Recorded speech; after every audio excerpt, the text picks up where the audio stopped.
Isang matagumpay, mapagpalang pagbati po sa ating lahat ng mga giliw po nating mga taga-subaybay dito po sa ating pong programang Tinapay ng Buhay. Ito ang inyong kapatid kamanggagawa si Bishop Vic Rabara. Patuloy na nag-aanyaya mula Lunes hanggang Biyernes sa ilang minuto po na pagtalakay po natin sa mga buhay na salita po ng ating Panginoon. Dito sa Joel chapter 2, Joel chapter 2. Basahin po natin ang verses 12 hanggang verse 14. Joel chapter 2 verses 12 to 14. Sa English Standard Version po ang aking babasahin. Ganito po ang ating mababasa.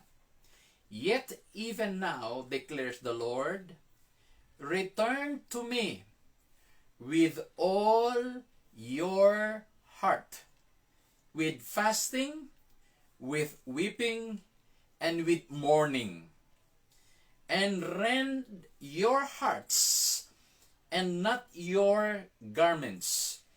Return to the Lord your God, for he is gracious and merciful, is slow to anger, and abounding in steadfast love, and he relents over disaster. Verse 14. Who knows whether he will not turn and relent and leave a blessing behind him, a grain offering and a drink offering for the Lord your God. Pinagpala po ng Panginoon ang pagkakabasa po ng kanyang mga salita. Si Joel, Prophet Joel, isa sa mga minor prophets sa Old Testament. Napakaganda rin po ang maiksing libro na ito that talks about their situation, the Jewish people, the Hebrew children. At the same time, ay meron din pong ilang portion po dito that talks about the future. Ano po? And yung ilan po, partially, yung ilang mga sinabi po ni Joel ay fulfilled in the book of Acts. The book of Acts. Na noong bumaba po ang banal na Espiritu na siyang ipinangako ng ating Panginoon na kanyang kahalili. Dahil nung siya ay nagpapaalam na sa kanyang mga disipulo, ang sabi ni Jesus sa kanila, I will pray to the Father and I will ask Him to send another comforter.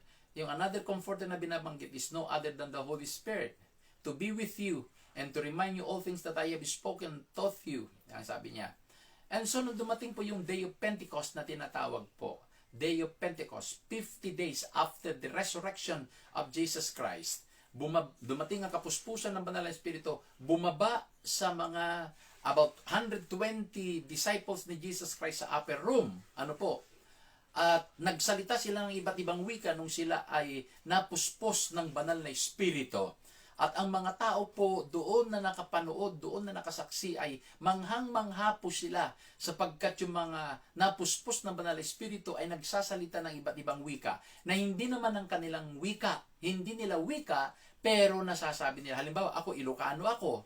Nakakapagsalita ako ng Waray, nakakapagsalita ako ng Cebuano, na hindi naman ako Waray, hindi naman ako Cebuano, pinakapagsalita ako. That the ability, that gift was given to me by the Holy Spirit. Ganun ang nangyari sa kanila. Takang-taka sila na yung pong mga disciples ni Jesus Christ were able to speak different languages and dialects in their time. Ano po? Na hindi naman sila aral.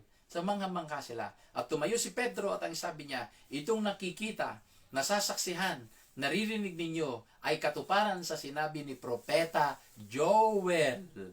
Sinabi ni Propeta Joel na sa darating na mga araw anya, ang matatanday ganito, ang mga binatay ganito. So kinot po ni Peter at katuparan po yung sinabi ni Prophet Joel.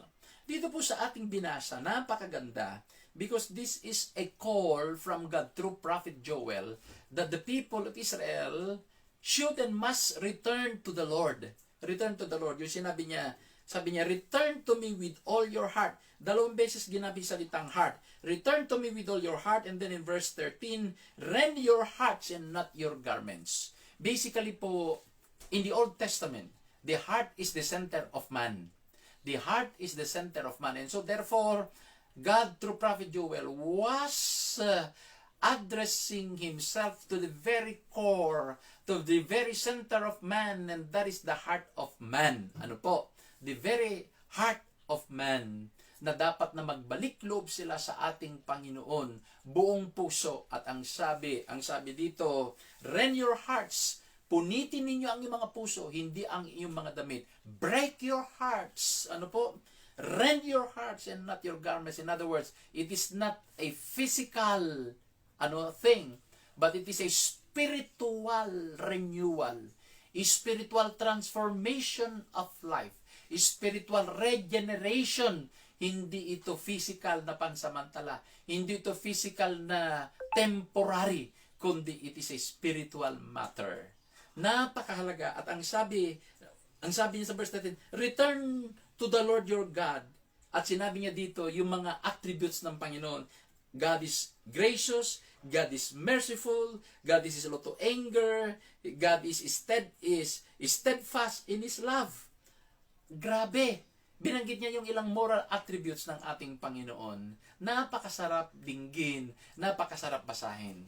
My brothers and sisters, paalala ko lang po in our generation, tayo na mga Kristiyano ay dapat maging katulad ni Joel, na tayo po ay herald, tayo po ay sumisigaw, tayo po ay nangangaral, tayo po ay nananawagan sa mga tao, na ang mga tao ay magbalik loob sa Diyos ng buong puso, na magbalik sila na magkaroon ng totoong spiritual transformation, spiritual regeneration na mangyayari. Sapagkat ang sabi na sa kabila na tayo makasalanan, God is, anong sabi niya dito? Gracious, God is merciful, is slow to anger, and steadfast love. Ito po ang dapat na isa sa ating pong bahagi ng ating buhay.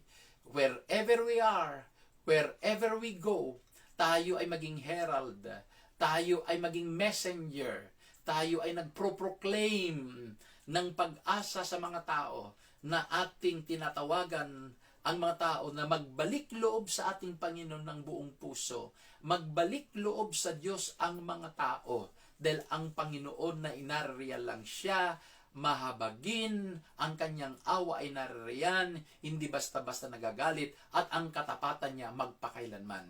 Mga kapatid, naway ikaw at ako ay patuloy na gamitin ng ating Panginoon na ipamalita ang mabuting balita.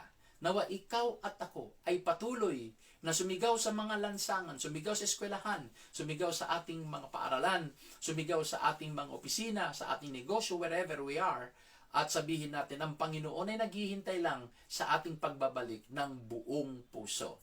Nawa po, itong panawagang ito, itong tungkulin ito, ay hindi lamang tungkulin ng mga manggagawa, ng mga pastor, kundi lahat tayo na nagsasabing Kristiyano, ay meron tayong malalim at mabigat na tungkulin na tinatawagan natin ang ating mga kababayan ng mga tao, regardless of who they are, na magbalik sa Panginoon, hindi pansamantalang pagbabalik, kundi taus-puso na pagbabalik loob sa Kanya. At masusumpungan natin ang kabutihan, biyaya, pagpapala, at kaligtasan na galing sa ating Panginoon. Maraming salamat.